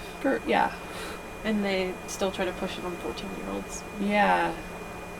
It's really sad. Also, just shout out to indigenous wisdom, indigenous plant wisdom, and women's wisdom, and the Chinantec women in what is now known as Oaxaca were using wild yam roots for the progesterone to suppress their ovulation by keeping their bodies in the post-ovulatory luteal phase, which is what I'm waiting for with my partner, with my temp spike, is to confirm that I'm in the luteal phase after ovulation, and that I can't conceive because I'm not gonna ovulate again until I start a new cycle. And that they were taking a lot of this high progesterone plant to suppress their cycles when they didn't want to conceive, and some chemist, I forget his name, discovered it in the 1940s and synthesized it and birthed the entire synthetic hormonal contraceptive market. It came from plants originally. Yeah. Obviously I teach ethnobotany, and a lot of what I teach is like being critical of ethnobotany, and part of that too is the reason why a lot of indigenous peoples give us wrong information or don't trust people with the information, or we can't find the correct information, or it's not even there. No one knows anymore. Part of it's like that appropriation. An extraction of it and commodification of, you know. And so I'm careful when there's stuff that I teach that I'm always navigating, like, what does it mean to teach this? Because in some ways I think people need to learn in the world we're moving forward into, like, how to be in connection to and responsible for some of these plants and the reciprocity, but there's also, like, responsibility. Like, I'm teaching you how to identify OSHA and dig it a certain way. Like, don't come back here and harvest it for a company that wants it. Like, you can't do that. Like, I'm not going to show you if you, like, you have to vow you're not going to do that. Like, and you need to come back and gather seed and have a seed bundle, or you need to have a seed bundle of something else that could be planted here, and, like, don't dig unless you have that, you know, like, there's a responsibility to this. But I think that's really unfortunate. Well, and then shortly after, the same dude, like, got a bunch of funding for a bunch of experimental studies on Puerto Rican women, many of whom committed suicide. Like experimental, using the wild hormonal contraception, the synthetic version, that seeing how much you could give them to do what and this and that, and just but there's, like, a clear, I mean, there's plenty of studies around suicidality and depression among teens on synthetic hormonal contraception, in addition to the whole mineral depletion thing. Like, it's a really useful tool if you need that tool to get from point A to point B in your life for, like, a period of time, and you are completely 100% informed about the risks as well as the benefits of taking it. I'm not in a place where I'm like, never ever take that. I would never take like it. Black and white like that, you know. People. I want people to have access to it, right? But I want people to also have access to the information about the harm, and that it's an option to, like, track your cycle and keep sperm out of your vagina for half of it, and then you can't get pregnant, and that you can have lots of pleasure and intimacy and orgasm without a penis in a vagina ejaculating. That there are so many other flavors of intimacy and pleasure and orgasm, that we need to de-center that one particular act as, like, the definition of sex. That's the Christianized Christian, like, version of definition of what that is. That's not it. That's one way of doing it. So many things are coming up right now. Think about eugenics. And the history of, like, people of color, women of color, femmes of color being experimented on, poor white women being experimented on, like, and made infertile against their will. And, like, somehow that came up for me when you were talking about the Puerto Rican women experiment. Well, exactly, And just our bodies, people who can birth bodies being, like, experimental grounds.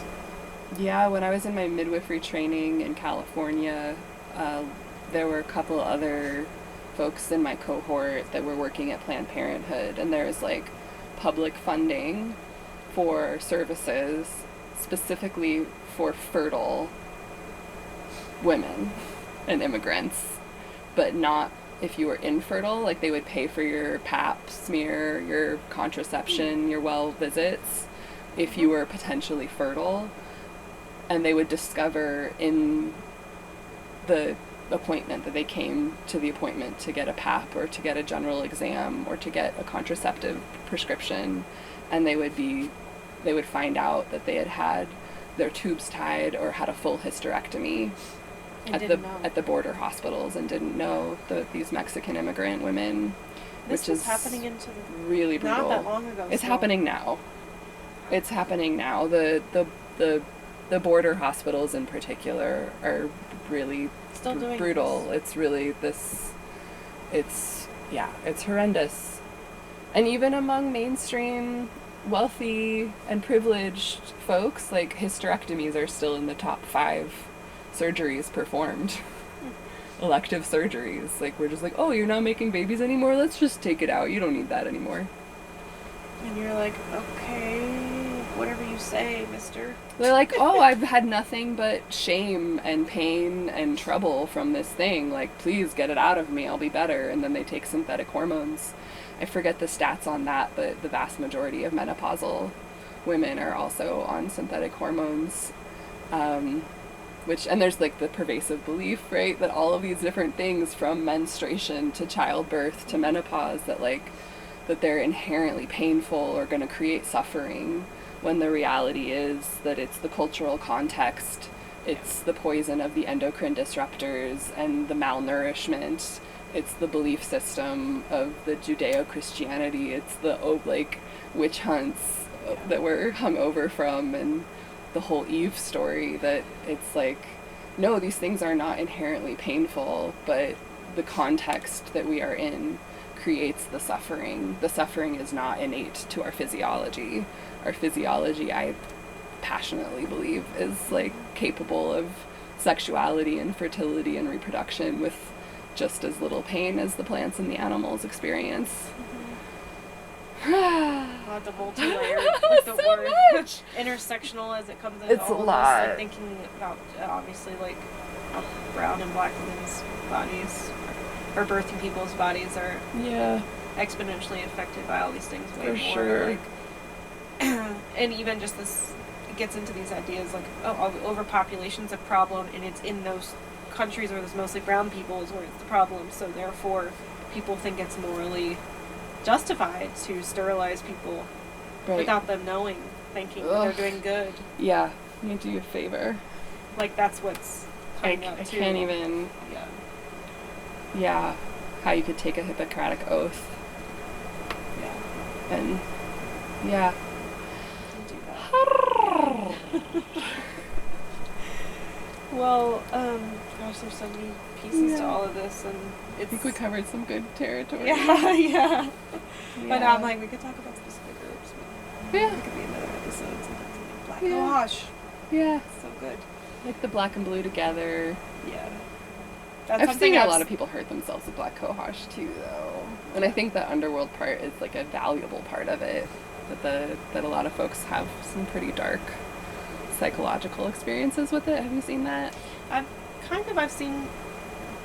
had a friend use it a couple times with me being around them for a purpose of preventing a pregnancy that could potentially be happening. Yeah. And their main thing was just feeling really altered.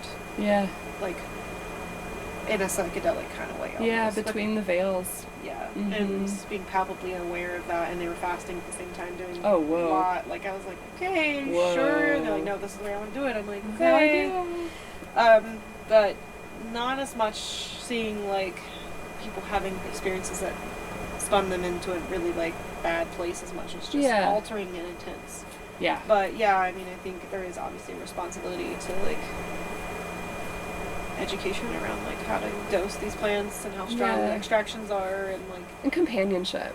Yeah, having I people think around. that's like one of the most vital things, is to take it out of the secret isolation and bring it into like mutual aid and connection and relationship, and that having another human being who's being your companion and giving you care and love through it is so important. And so much suffering happens in isolation. Also really want to clearly debunk for all the herbalists or herbal curious folks, like, you do not have to poison yourself with plants to avoid or end a pregnancy safely and effectively being allied with plants. That is a myth. People who are not educated or supported correctly have and do and will poison themselves, but that is not a necessity. You can nourish yourself, you can sleep well, and you can be well of body and still have a safe, effective experience with them. if you have the right support and education. And I'm just so tired of hearing people be like, well, you have to poison yourself. Or like that you would have to fast and not give yourself nourishment. No. Thinking that like, well, if I eat something, then I'm going to have a baby. Like, no, it's like you want to give your body support to do the work. Like, it's laborious, and you want to support it. Yeah. You never want to go into any bleeding experience malnourished. Like, you need to fortify your minerals in your blood and build your blood up. What do you see as the future moving forward? I often think of, like, it feels like such a dire world. I'm like, oh, we're making change in a good way, and I'm like, oh, then there's something else. Oh. And it feels overwhelming. I want to figure out, like, we can push against the forces that be, too, you know, like, but, I mean, I often see there needs to be more people there when people have children. Like, you need to have friends living with you. You need to have people there. You need to have community in that way. But then also someone losing a child. Someone needs to be there. Like, we're like these spaces that don't necessarily have a capitalist. The support people don't have a role in capitalism either in these biological, like, ecological processes that it needs to be human. Like, they don't translate into capitalism at all. Other than if you successfully create the human that becomes another worker. But like. It's like moving forward, we could envision a whole other world where we have more of these systems. Like, what would you imagine? You know, like,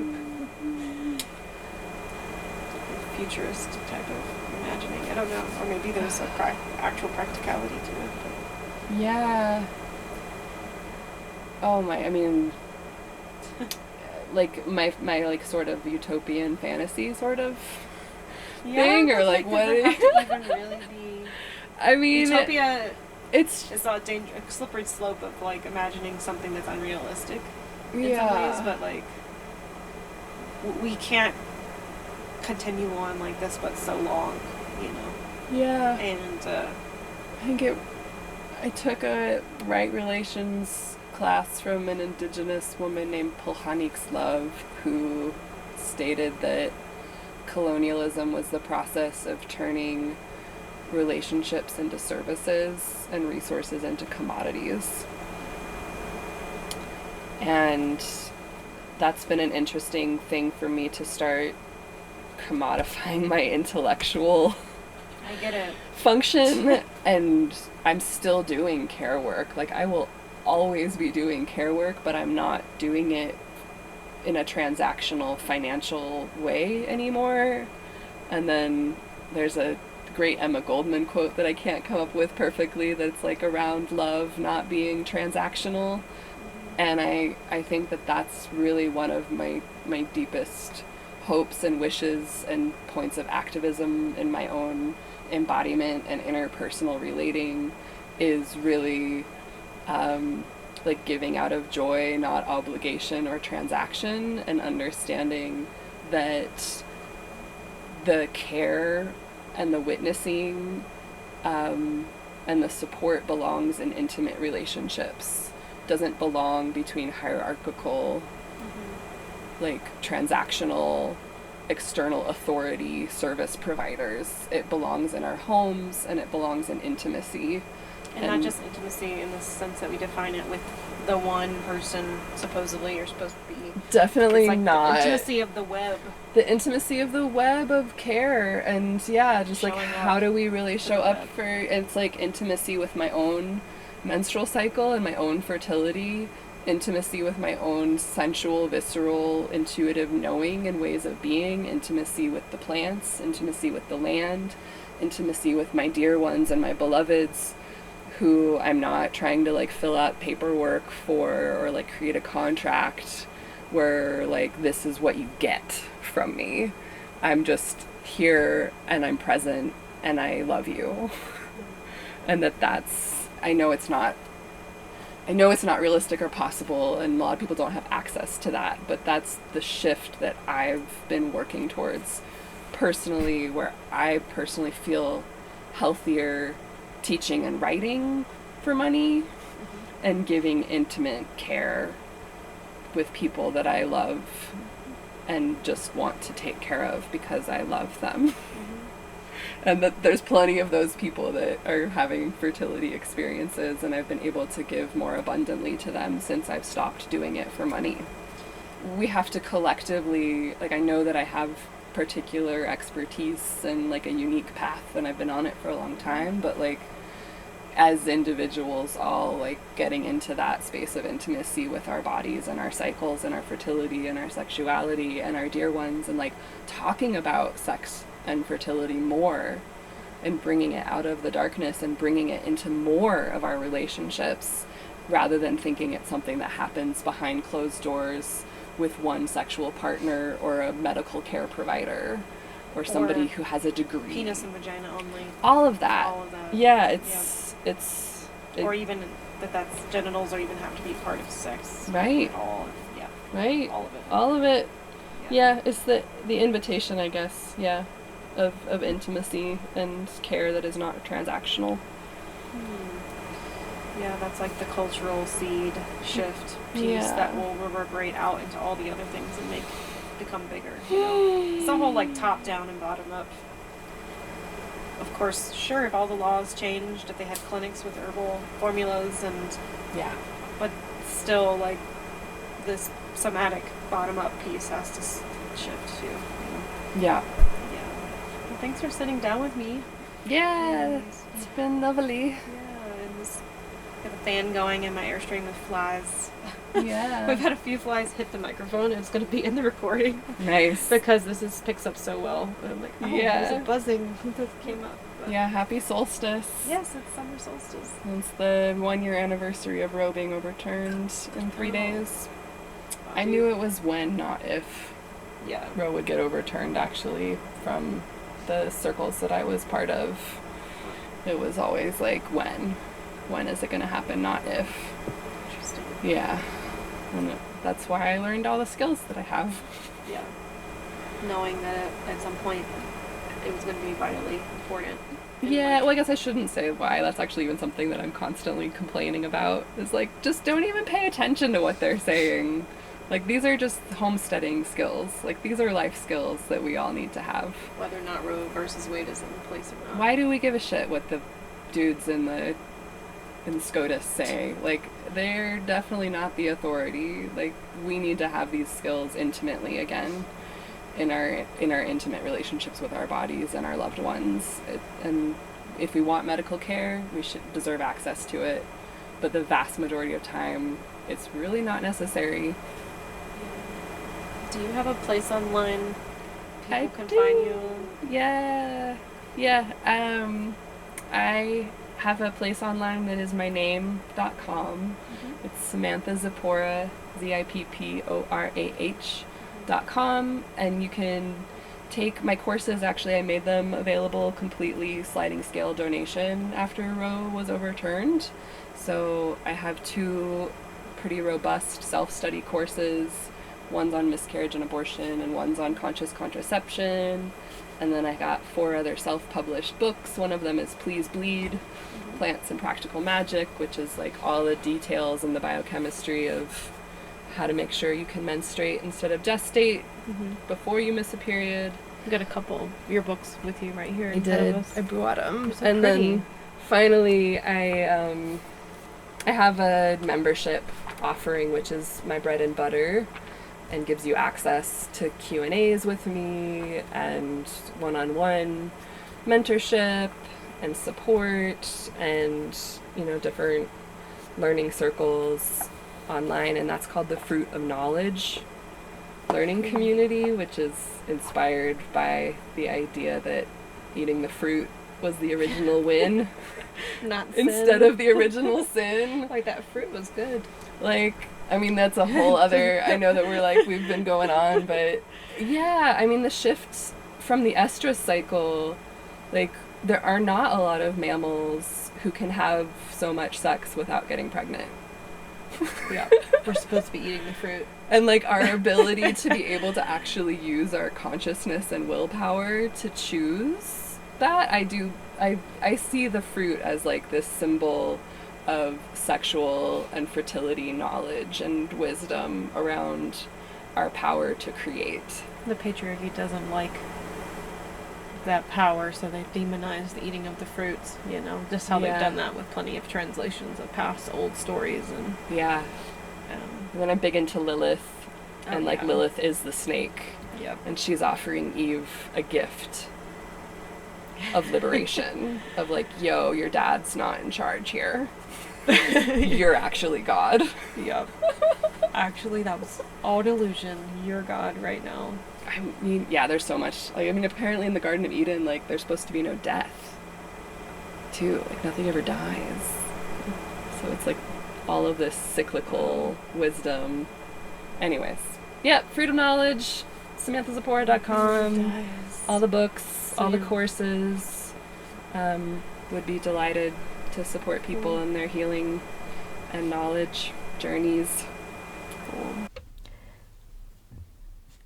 Hey y'all, you just listened to a conversation with Sam Zipporah on the Ground Shots podcast. Thanks for listening to this sweet conversation with Sam. As always, if you want to support the Ground Shots podcast, it's super vital for keeping this project going. Ways you can do that. Subscribe to us on Substack, groundshots.substack.com. You can subscribe for free, but paid is even better and really helps support the overhead of this podcast and me as a writer and a person who headlines this whole thing. You can also give donations via PayPal and Venmo. The ways to do that are in the show notes for every episode, but I'll go ahead and tell you my Venmo right now. Kelly-Moody-6 is how you can Venmo me. And leave a review on iTunes. We have over 75 5-star reviews on iTunes. I would love to get to 100. And leave a written review and tell us what your actual thoughts are. I would love to read more of your thoughts and feelings about the podcast and how it's impacted your life, influenced you, given you different perspective, how it's made you change potentially things that you've thought. I would love to read those. I check often, hoping for a new one. And so that would really brighten my spirits and also support the podcast being seen by leaving a written review on iTunes. If you don't know how to do that, the best way to do that is through the app on your phone versus on your desktop. Go to the podcast specifically through your Apple Music or podcast app. Scroll down to the bottom and it says leave a review, and that's how you can leave us a review. Other ways to support: tell your friends and spread it far and wide via word of mouth. That's been the best way this podcast has spread. Everyone says they heard from someone else, and that's just, to me, why this is worth doing. So, some more ways to support the podcast: buy seeds from my friends at Vibrant Earth Seeds. They are a regional seed company in Southwest Colorado. You can get 10% discount on seeds if you buy from them using the code GroundShots10 when you check out. And I also have a link in the show notes for this episode that will send you to their website as well. And when you buy seeds from them using that discount code, which gives you a discount, it also gives the podcast a kickback. Those seeds are regionally adapted to the Southwest, but many of the seeds that they grow out, cultivate, intend, caretake, can be grown in many places beyond the Southwest. So support them and their seed company, and can support me and the podcast as well. All right. I think that's about it. Also, support the musician Mother Maro, of course, as always, who's been one of the biggest musicians interwoven with this podcast over the years. Their music has been a big feature in this episode, yet again, wrapping back around to Mother Maro's beautiful healing music. Thanks, Charity, again, for letting me feature your music on the podcast and letting me record you. I will have ways that you can buy Mother Maro's music on Bandcamp in the show notes too. All right, y'all. Until next time, thanks for listening.